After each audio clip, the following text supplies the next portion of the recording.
All right, friends, this is Ben Brill bringing you 6 easy guitar riffs that are great for kids and beginners. Just very simple things that you can do right away to get started. I'm specifically making this video for some training for teachers in my program, Epic Musical Journey. Very fun, small music school for kids. But this could also be useful to you if you have a child yourself and you know a little bit about guitar and you want to just be able to show them some things to see if they're interested in it.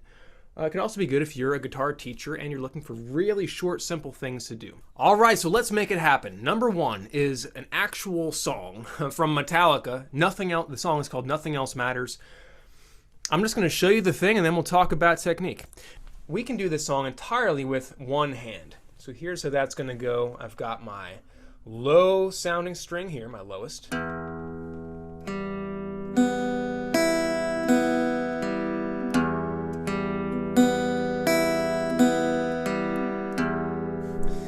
It just repeats. That's the actual riff. That is, if you play the song for your student and they hear that, they're like, wow, I'm playing what they're playing. They're a famous band. So sounds pretty cool. The only technique to explain to them is how to hold the pick. And I usually say I'll play the lowest sounding string, skip 2, go all the way down, then go back 2 strings, repeat. I'm going to make a tab for all these so that you can print it out and just reference it in case that's helpful to you. Once you learn these things once, you're good to go usually.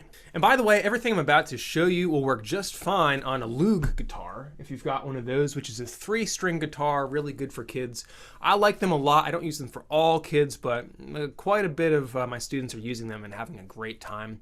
You can learn more about those on my channel if you want to. Number 2 is something that I made up. I just call it the creepy tune. It just has a nice minor key to it. Sounds really cool. Here's that.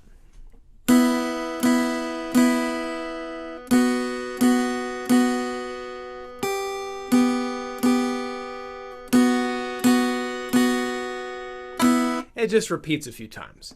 Kids really like the sound of that. It's just got this really sort of an epic and serious vibe to it. As far as technique goes, what I'll first do is get them really comfortable playing just the B and the E strings together with this rhythm. I'm counting 1, 2, 3, 4. Once they're comfortable with that, then I'll give them a little bit of fretting theory. I'll explain how to keep your finger curved so you have a lot of power. Keep your thumb on the back of the neck, again, so you have more power. If they have trouble getting a clean sound, I'll tell them to press a little closer to there. It just takes a bit less pressure. So.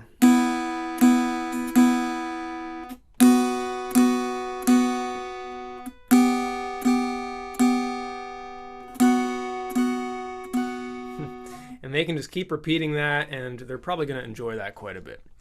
Number 3, another, I wouldn't say I made this up. It's a really common pattern used in a lot of rock and blues songs.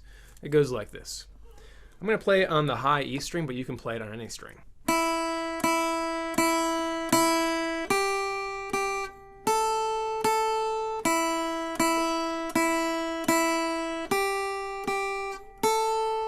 And they're going to feel pretty cool if they can get the hang of that. It's okay if they pause a little bit in between pressing down the frets. That's fine. If you want to be really good at helping them get excited, you could learn some chords that would back that up. I think it would be like.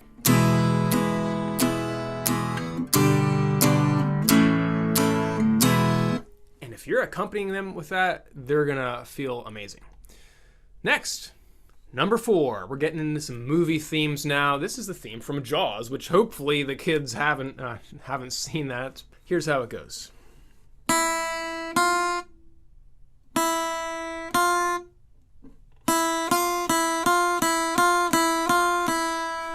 Literally a 2-note theme song. You can also play it on your lowest sounding string.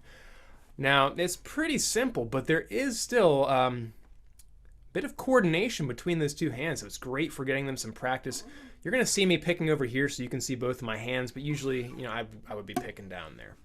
So again, they might have some fret buzz, so remind them about finger curve, use a fingertip, thumb on the back, circle shape there, squeeze hard, press over there, a lot of little things, and you'll just start to notice which thing is going to help them the most to get a good sound.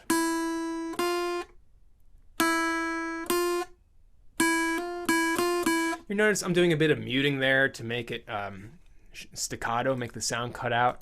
Don't worry too much about getting them to do that. And most kids, even though they haven't seen the movie, they've heard it in cartoons or somewhere, and they're like, oh, I like that, and then it feels sort of exciting to them. Number 5 out of 6, I wanted to put a classic one in. This is a bass line for the song Wild Thing by the Troggs. Again, you could back them up on some full chords or power chords if you know how to do that. Here is Wild Thing.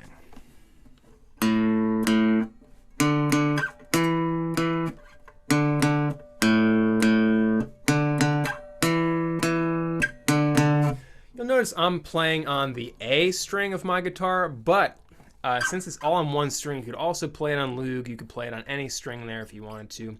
If you do want to play it with the original recording, it's in the key of A, so you'll use what I just showed you there. And the last one, not a song that I myself personally enjoy listening to, but it is super popular, especially older kids, 8, 9, 10, 11, 12. It's called Astronaut in the Ocean by the artist Masked Wolf. Make sure you listen to the clean version if you play it at the kid's house. Just a really catchy, simple guitar riff.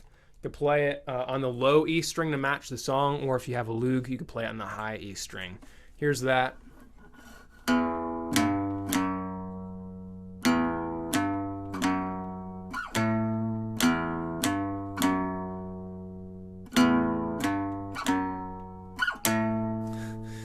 Now, the best thing to do is to teach them things that the exact student likes and is curious about. They'll have more fun with that than anything.